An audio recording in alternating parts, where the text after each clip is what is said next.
આ છોકરો જો બે સ્ટ્રો આપે છે, શીશો છે, આની ઉપર એક સ્ટ્રો હું રાખું, જો દેખાય છે તમને?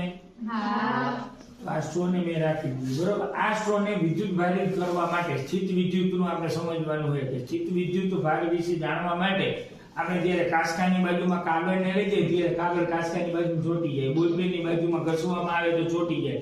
તો આ રીતે સ્ટ્રો ને હું ઘસું, પછી આપણે આ બાજુમાં લઈ જઈએ તો શું થાય જોશું. તો પેલા ઘસી આપણે હખાય.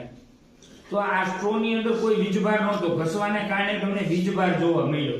તો કે વીજભાર જોવા મળ્યો તો વીજભાર વગરના પદાર્થ પાસે લઈ જાય તો આપણે જોઈ કે આ થાય કે નહીં. જો અહીંયા બાજુમાં લઈ જાય તો ધીરે ધીરે ઓછો વિદ્યુત ભાર ઉત્પન્ન થયો છે, વીજભાર, એટલે ધીરે ઈ ફરે. આ સ્ટ્રો નું કોઈ અડાડ્યા વગર, કોઈ કનેક્શન થયા વગર સ્ટ્રો નું આખું કોણાવર્તન થાય. હજી જોઈએ.